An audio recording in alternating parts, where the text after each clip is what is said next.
And what I'm trying to point out, Madam Chair, I hope that the accusation of the Vice President have basis on trying to involve everybody on this conspiracy to attack her.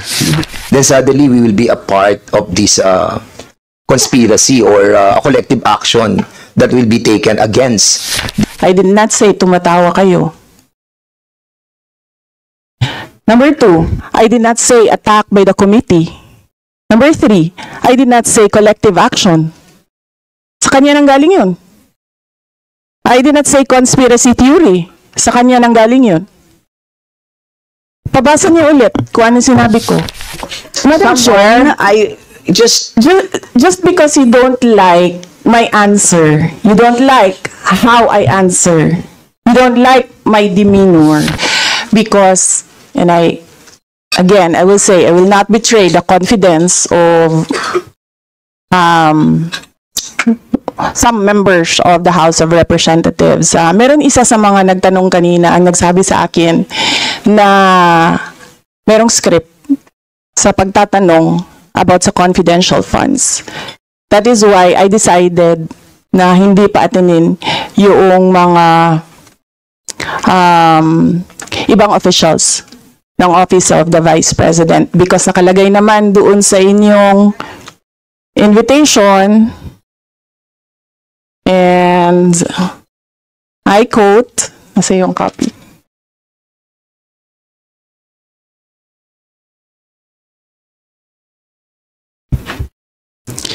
In this regard, may we respectfully invite the Vice President or her duly authorized representative. So it was in the alternative. So I decided I'll come alone, answer all of it alone.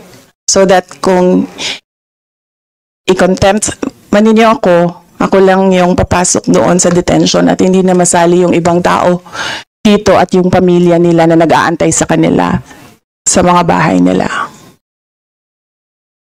Honorable Ortega. Thank you, Madam Chair. Parang, I mean, naiintindihan ko kung saan po nanggagaling yung sagot na yun. Pero, resource persons naman po yung kailangan natin eh. More on budget hearing issues. Kung ibang issues yan, I doubt if it will come from this budget hearing. At sabi nga po ng mga kasama natin, Madam Chair, tungkol po talaga sa budget naman. Saka yung mga nakaraang nga pong budget ang pinag-uusapan. Thank you, Madam Chair. Madam Chair, again, the invitation said or, in the alternative, Vice President or. So, I am within my right of attending alone. And this amount was 500 million. However, based on the liquidation, only 375 million was used. May we know, Madam Chair, from the Office of the Vice President, why the fourth supposed quarter, the fourth tranche, was not utilized? Madam Vice President.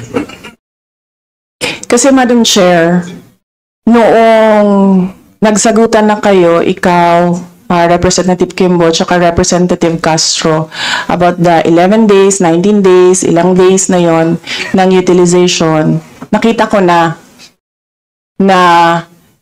that was the start of an attack against the Office of the Vice President, and i-hinge yung attack on the confidential fund use. So nakita na namin yung timelines and nakita na namin yung kumbaga, script sa narrative ng attack on the Office of the Vice President with regard to confidential funds.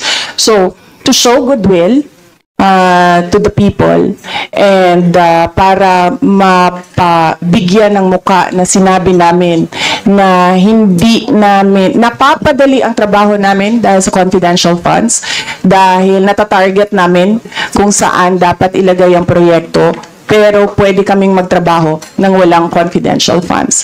That is the reason why hindi na namin ginamit ang fourth quarter na confidential funds sa Office of the Vice President to show the people, the public, that we are in good faith sa paggamit ng confidential funds. And we are true to our word na sinabi namin na napapadali ang trabaho, pero pwedeng i-give up yan. That was your last question. Oh, would the Madam follow-up be Chair. Madam Chair? Madam Chair. Let us just finish, Honorable Gutierrez. Given the substantial response this time, Madam Chair, I'd like to follow up the question. But isn't it the case for this batch of confidential funds? This was issued through the GAA, and therefore it went very precisely, may NEP po yan as part of the President's budget. You made your case before the DBM for 500 million. So the expectation is there was a program to be followed for disbursement for 500 million.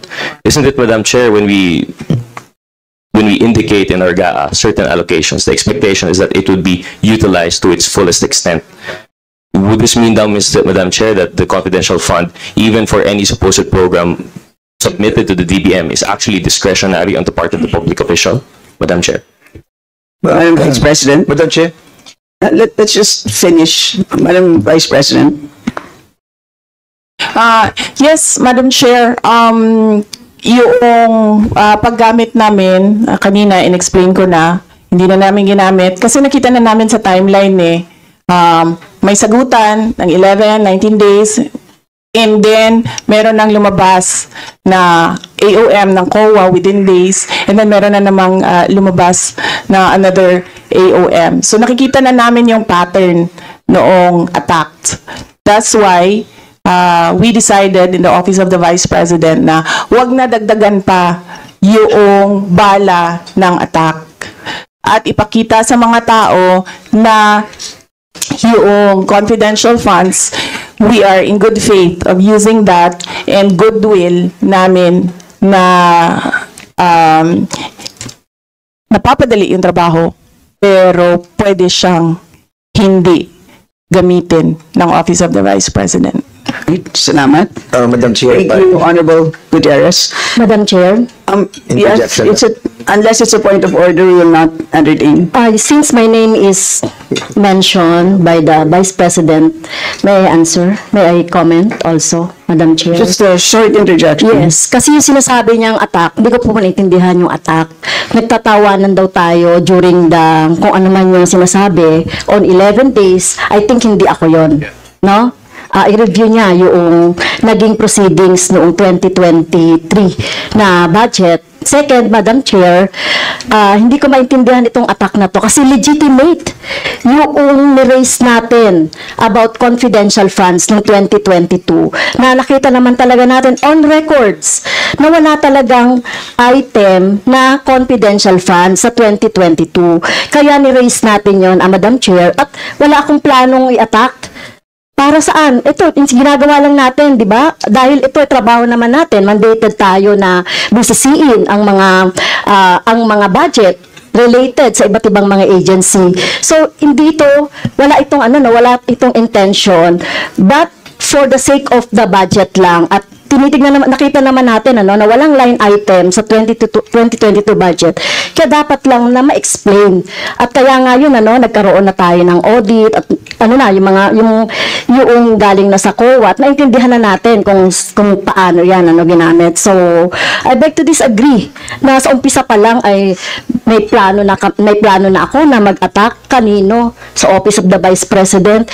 And in fact, nag-request pa nga siya ng budget for confidential fund in 2024. Na kung di natin na-discover yung 2022 na confidential funds, well, magtutuloy-tuloy pa rin yung ganyan, Madam Chair. So, yes, Madam Chair. So, I beg to disagree na meron akong intention na mag-attack sa kanya or sa Office of the Vice President. Point of clarification, Madam Chair. Yes, Honorable Dan Fernandez. Clarification. Just the last one. And I then just wanted to be clarified, Madam Chair, because there's accusations coming from the Vice President that there is a collective action that to be taken by this committee on attacking the budget, especially the COA report on the confidential fund of the Vice President. I think we need to be clarified if there is such action that will be taken by this committee. I think it is unfair to all of us, especially kami, galing lang po kami sa kabilang hearing, and we decided to check it out, what is being discussed in this committee. Then suddenly, we will be a part of this conspiracy or a collective action that will be taken against the confidential bond of the Vice President. And hearing the side of the Vice President on the repetitive reply on not answering, I think it will set a bad precedent. What prevents other departments that we will be inviting over to do the same? And I think it is incumbent upon her, with all due respect and with humility, for us to be clarified on those budget that was used for the confidential fund. And I think being a part of the accusations that we are part of the collective action to malign her on the confidential fund is something that is out of order. I know, Madam Chair, that kung titignan naman po natin yung budget niya for 2025 na 2 billion and comparing to 2024 budget na 1.8, myself, I will move to approve this budget. Because ang liit lang naman po ng increase niya. But what hurts me ay yung pong masama po tayo doon sa sinasabi po niya na meron po tayong collective action to malign her. So do you wish to introduce a motion? And ang sinasabi ko lang po sana, I want to be clarified that it is a collective action of this committee to have a malicious intent on asking the confidential fund of the Vice President on the previous years. We are doing that in the different committees. We are doing that in the different investigations. And what I'm trying to point out, Madam Chair, I hope that the accusation of the Vice President have basis on trying to involve everybody on this conspiracy to attack her. So just to I just want clarify, it to be clarified. Madam Chair. absolutely, we have absolutely no plan, any conspiracy, if I may use that word, to attack, if I also may use that word. Nandito lang po tayo para kilatisin ang budget ng isang ahensya ng gobyerno. Yun lang po. Yun lang po, maliwanag. May point of clarification, Madam yes po. Chair. If that conspiracy theory of having this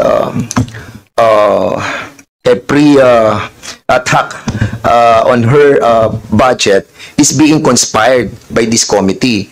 And if that is so, let me out, Madam Chair. Hindi po ako kasama doon. And I hope that the good Vice President will amend her statement involving everybody for this action taken by this committee, Madam Chair. Would Madam Chair, Vice President wish to... I did not say tumatawa. Gusto niyo ulitin, gusto niyo ipabasa ulit sa Secretary kung ano sinabi ko? I did not say tumatawa kayo. Number 2, I did not say attack by the committee. Number 3, I did not say collective action. Sa kanya nang galing yun.